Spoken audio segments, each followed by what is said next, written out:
Hey, everybody, welcome back to the Near Memo, episode 194, brought to you today by the Transparency Company. Askfortransparency.com. You can take a look at the economic impact of review fraud, a free report available on their site. And today, Mike and I will be talking about Google's new feature, Ask for Me, which is an automated calling feature similar to Duplex. We'll be talking about the current sort of review snafu with disappearing reviews and review counts. And we'll also be talking about whether Gemini and the new Gemini reasoning model is the future of local. So, Mike, I sort of reversed the order there, but let's talk about the reviews issue. Sure. So what happened?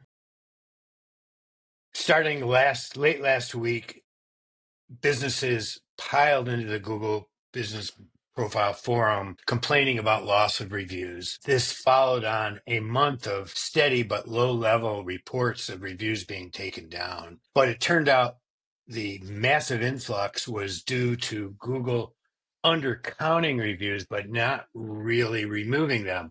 So you would look, it would say you knew you had 73, but it would say you had 65. And this undercount was very broad, noticed by a lot of people across the whole world. I was getting emails from Europe, Asia, United States. I probably got 7 or 8 emails to me directly. People who took the time to look me up, figure out how to get a hold of me, and plead for help. But it turned out this was just an undercount. It took till Tuesday for Google to recognize it and start the fix. The fix has not fully been rolled out yet. I had a client call me last night. Appears to be the same situation. So what I think happened, my theory on this is that. Well, so let me clarify something. Let me clarify something first. So my understanding was that reviews themselves were gone as well as undercounting. So you're saying the reviews were still there. It was just the review counts were misrepresented. So for the previous 3 weeks to last week, Google had started a new wave of review removals. So Right. there were a number of businesses that had lost reviews. And then when this happened, consumers thought, or businesses thought that Google had upped the ante and more people were losing reviews. But as of Friday, most of what we saw were just the counts being off, not the actual reviews being removed. So somehow Google, the review count is in a separate index, what's known as a lazy index, separate from the reviews themselves. The reviews get posted by a user, they're associated with the user, they show up in real time, but the count gets updated when Google has the processing power. For some reason, we don't know why, thousands and thousands, perhaps millions of businesses had an undercount on the review. Perhaps they rolled back to an old index, or perhaps the removals for the previous 3 weeks had screwed the index up. Whatever the reason, thousands and thousands of businesses flooded the forums, flooded my email, flooded all the product experts with the worry that they had lost reviews. Upon inspection, it was just the count that was down. Google on Tuesday finally recognized that they had made a mistake and was in the process of fixing it. Or it got to a threshold of, volume that they had to respond publicly.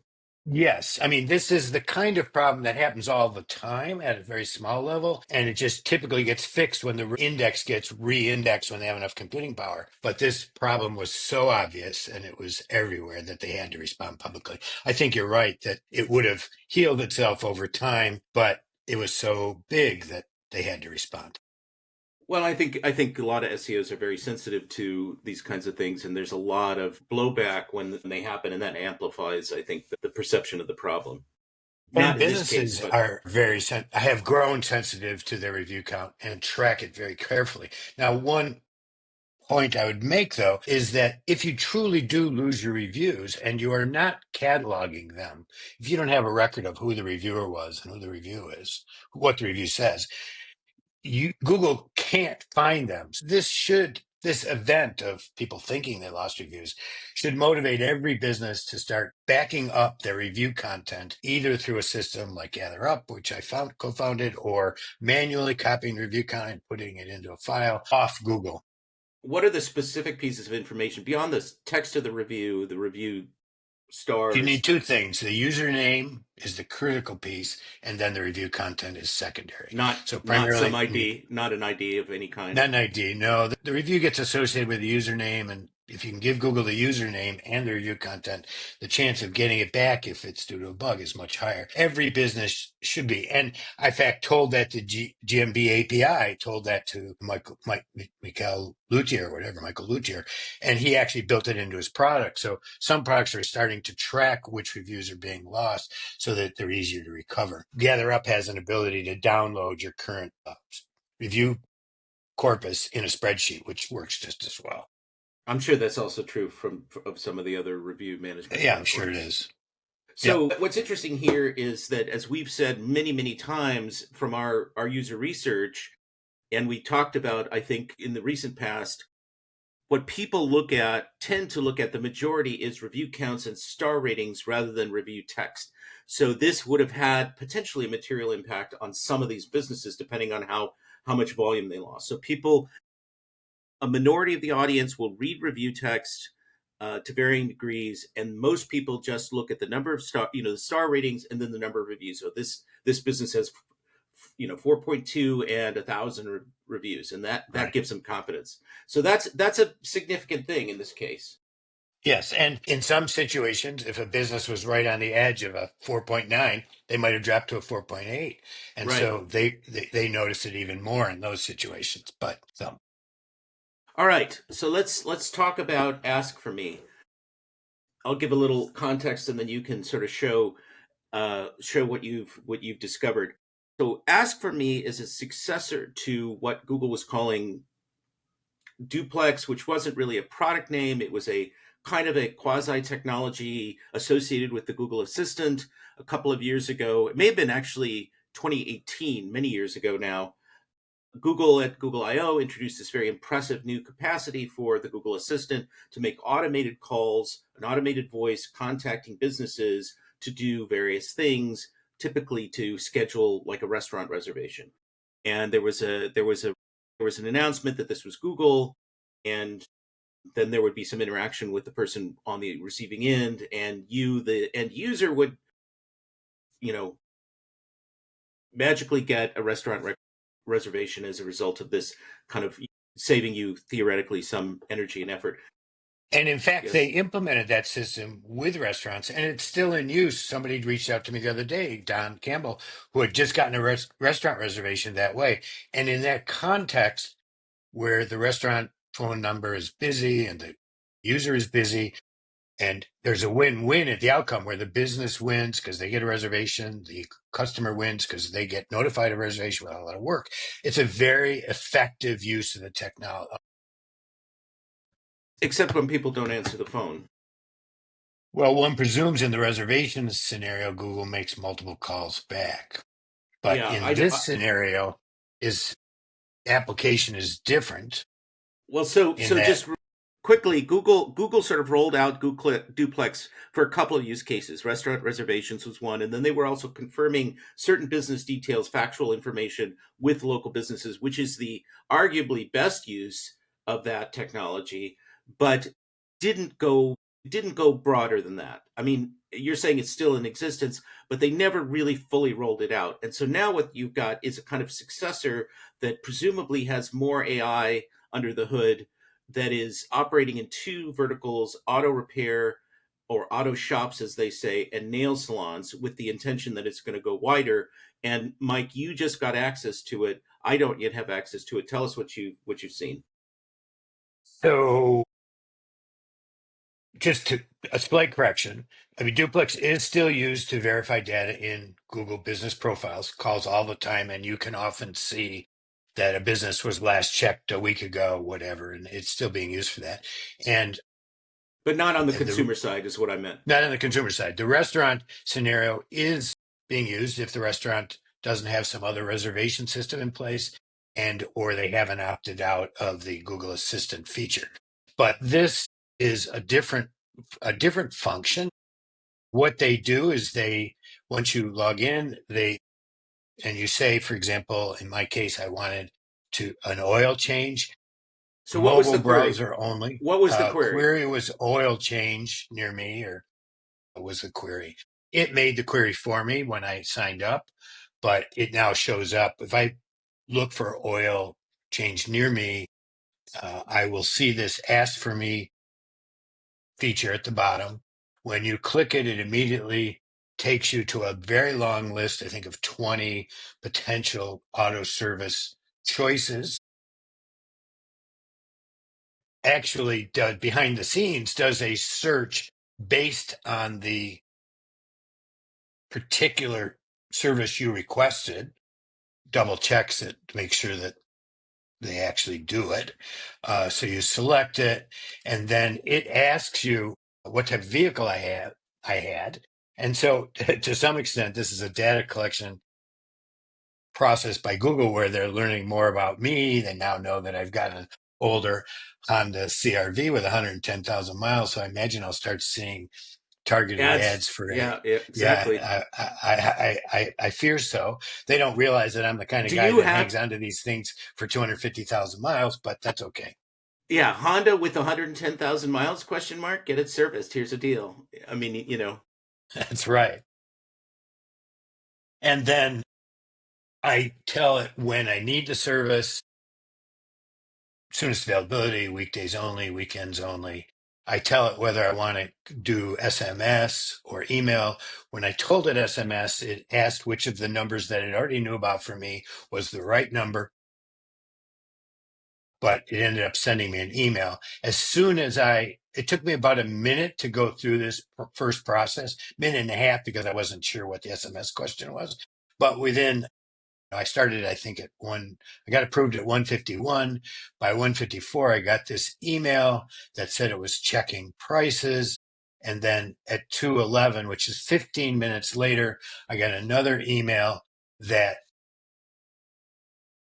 showed me what these businesses had said. So Monroe gave me a direct quote, Jiffy Lube, uh, answered the phone, gave me, Carnut, responded.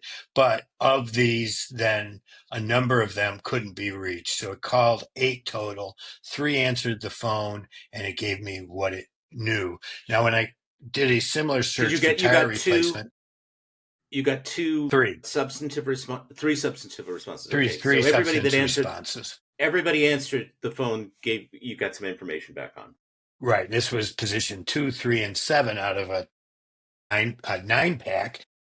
And one of them in the 9 pack was Walmart, who clearly has opted out of this feature. When I did the same thing for a tire change, it gave me 11. It made 11 calls on my behalf, 6 of whom responded and 5 didn't. So it appears that it calls everybody in the top 20 for an answer. It's I have a lot of, I mean, it's an interesting technology. It's very slick, very fast, very communicative. But I really, do you have any questions about it before I go into my rant?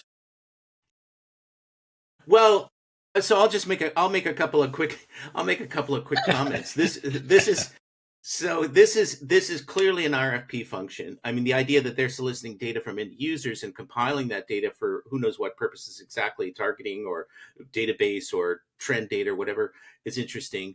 This is an agent. This is an AI agent in action, right? So people are talking a lot about Correct. agents, and agents can take different forms. But this is one example. Perplexity shopping is another example. OpenAI operator is yet another example. But this is something that potentially has a lot of value for consumers, depending on the category. But I think in a lot of small business cases, and it's interesting that they called uh, 8 in one case and 11 in another case. They're trying to get some, and you got 3 responses, and then in the other instance you got 4 responses. Is that right? Six Six. responses. Okay, so it's not fixed. It's elastic based on whatever algorithmic issues However or many criteria. meet the criteria that they Right, have ready access to that haven't right. opted out. Okay, Right. and you can cue the rant. Go ahead. Okay, so unlike a restaurant reservation, which is a win-win for both the consumer and the restaurant, this is a time sink for small businesses. Getting calls from bots, not understanding quite what's happening, having to give it an answer, and competing against 11 of your local competitors. is not only a time sink for that business. These are very, very harried small business people trying to keep the lights on and the doors open, spending time talking to Google, not really connecting with the customer. The customer's not connecting with the business. So there's this alienation of the traditional small business process going on. There's a race to the bottom in the sense that once they learn that this is what's happening, then they will respond differently, which I think is bad. And it commodifies the local economy even further. So it doesn't help small business at all. And until such time as small businesses get bots to answer all the bots, they're going to be driven crazy by this. And then you start modeling this out a little bit. You start realizing, and this happened to me yesterday, some of the more savvy businesses might lowball Google and then do a bait and switch. Or worse, a competitor who has opted out starts having all of their employees engender calls to their local competitors, Yeah, yeah, wasting their yeah. local competitors' time. So there's a Right. lot of negative scenarios that creates a much less strong local ecosystem, drives the local ecosystem profit.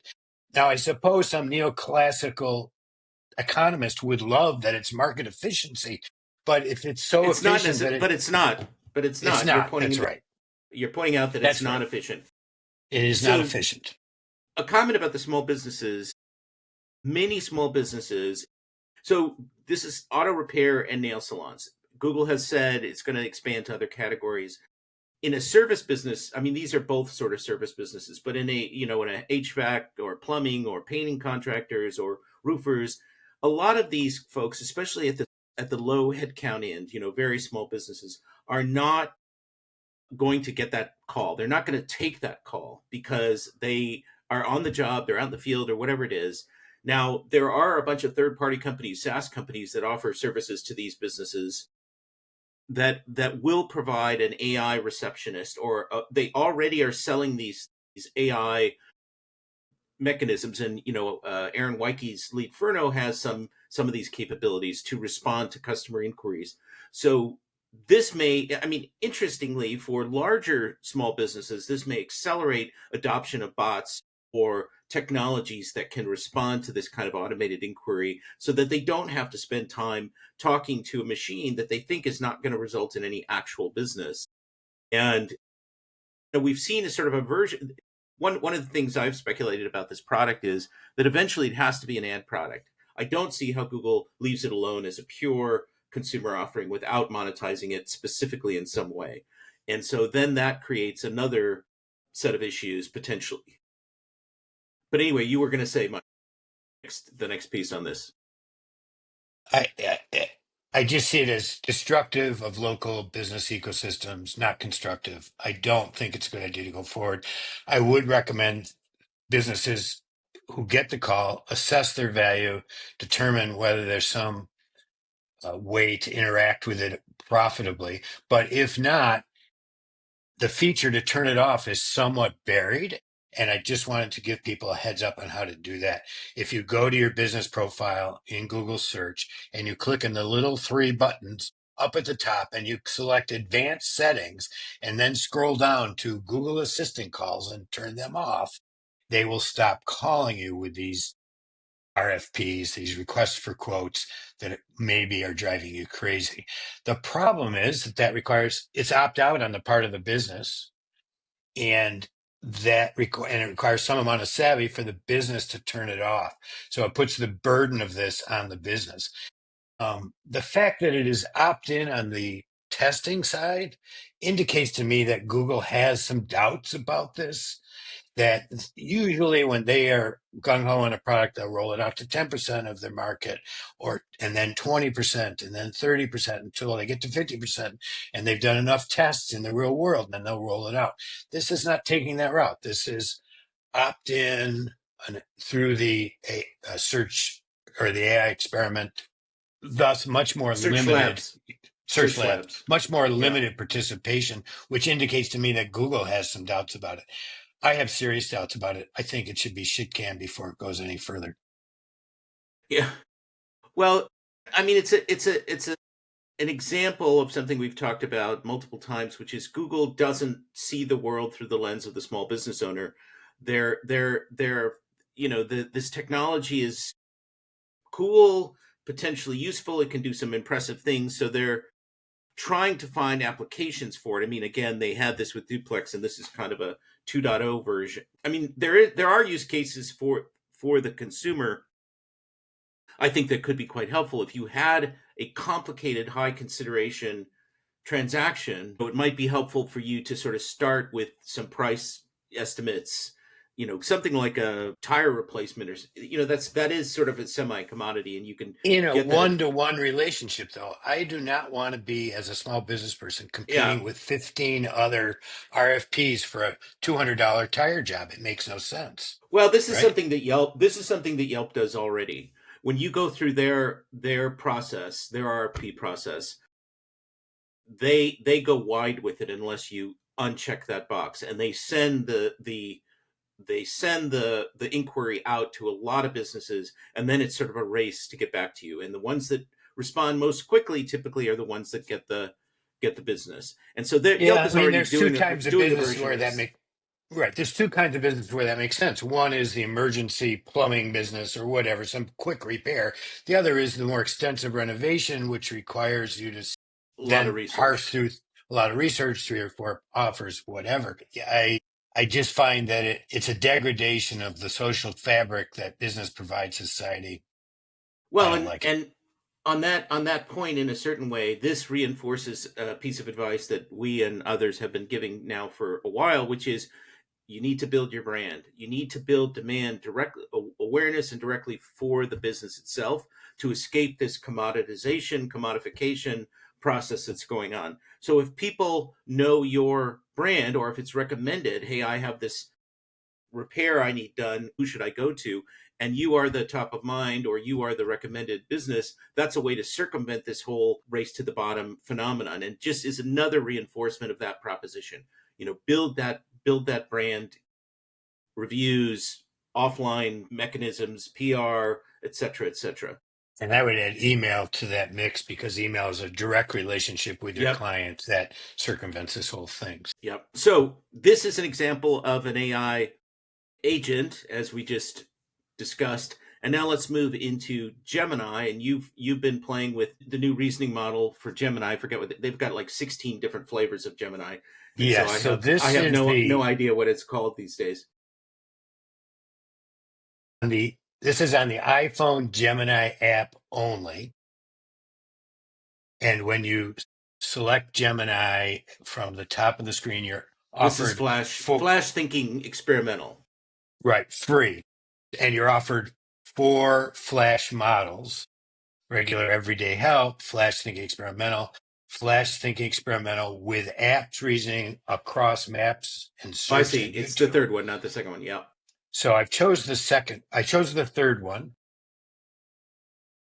What's fascinating to me about this, from my point of view, is that it is able to handle full funnel knowledge decision queries top to bottom. So we are having this problem at our home where our lights have been flashing for the last 6 or 9 months periodically, and it's been screwing up my new heating system. And the heating people came in and uh, measured it and said that we were getting voltage variation from 200 to 230. And so I put this in the form of a question to this maps and search product, and asked if I should be worried. Does my provider need have a responsibility, or is it on me to put in some sort of local voltage stabilization? And who might I hire? So we're going to run this in real time. What I find fascinating about watching this is the thinking that it does. It's So it yeah. takes a second where the it well, hopefully it's going to work. Oh, here Yeah, we there go. it is. There Okay. it is. So in italics, it rephrases what I'm asking. It tells me its plan, address my worries, look for National Grid's obligation. What are the details of a voltage stabilizer, local electronics? So it rephrases it then starts going through the answers, looking to see what is believable and ordering it in some way. And then ultimately, when it's gone through all of that, it then provides me with an answer of people in the nearby area and makes a recommendation. And in some cases, will show a map, right? So it one, by telling me its thought process, is it somehow humanizes Well, the AI. this is a confidence boosting measure that I think will go away over time. Exposing every single, I mean, this the deep research products do this as well. They sort of give you a plan that you can approve, and then they go out and do the research. I think right now, DeepSeek was sort of the first, I think, to expose its reasoning, and it's designed to let you know how the bot is thinking, and also to give you a sense of confidence in the outcome. I believe. And it gives me all of the information. It tells me that I need to get in touch with National Grid, that they do have an obligation, et cetera, et cetera. And in the final answer, which is still pending, it actually will give me the phone number for National Grid, which I had trouble finding. So it's a very useful process that I think is where local search needs to go. I'm going to do another query here. Let me Oh, ask go you about the ahead. quality. Let me ask you about the quality of the ultimate local businesses that are recommended. I assume it's giving you electricians. Is it? Yeah. Yeah, Douglas Commercial Electrical Service, And interestingly, it's showing you Wanda.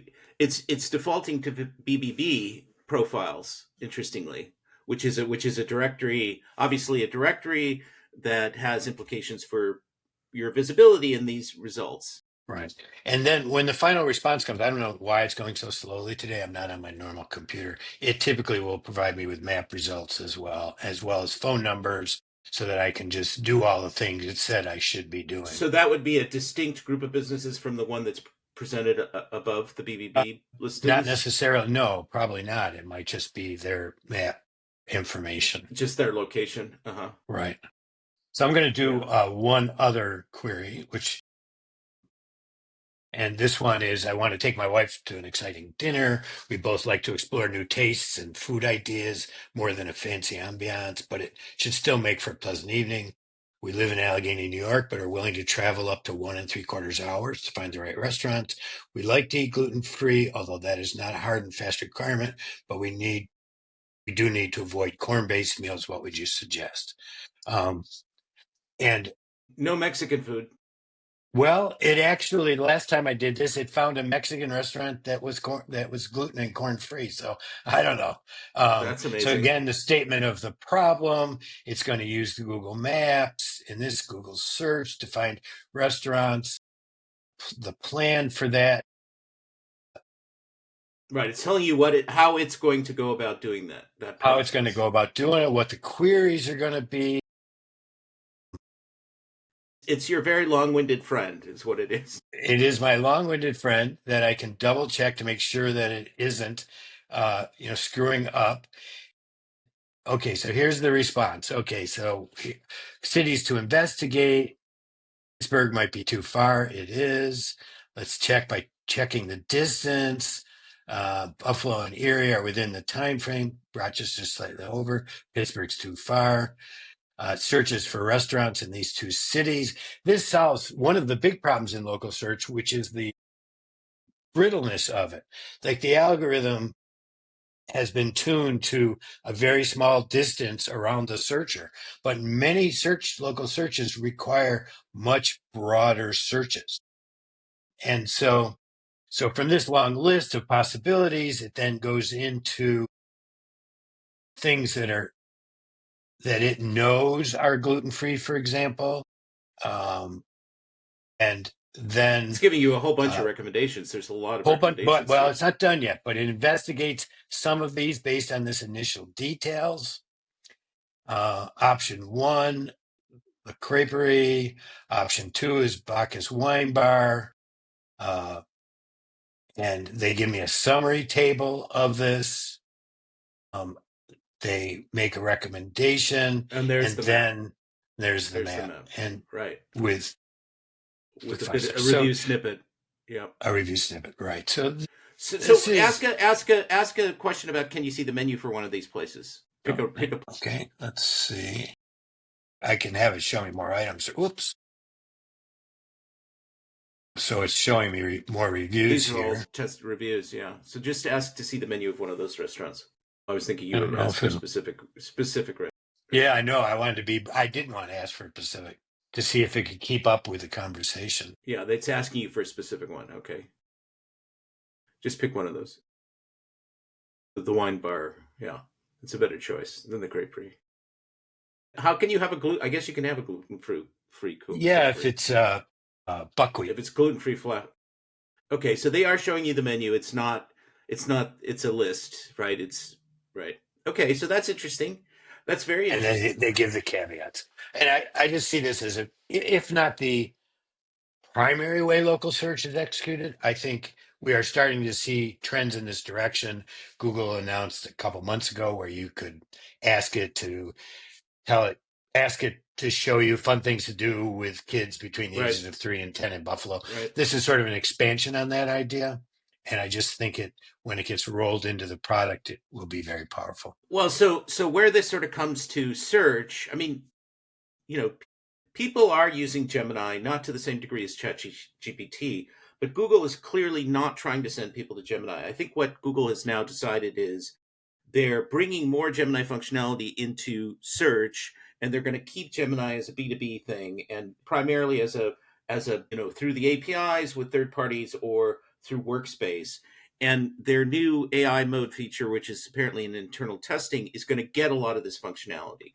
So I think Right. what we're going to see is you start that the user experience they envision, which is very much like Bing right now, is you start your query on traditional Google, then you get an AI snippet or whatever, but there's a button, at least currently, AI mode, that you can click. It'll take you into a new canvas, and your query is there, and then whatever source is on the right, and you can do that kind of lookup. So I think that they're going to bring that fully into Google search, and you're going to be able to do that kind of interaction in this new surface. And I agree with you that it'll be very, very useful in a lot of contexts, especially in complicated. The restaurant scenario is arguably, that's like more information than I want to read about restaurants, but you had a very specific set of queries. But in a situation like I'm doing a kitchen remodel, or I need to do, it's something where you don't know information about something. Like my voltage question, I did not Right, know the exactly. information and gave Exactly. it to it. So Right.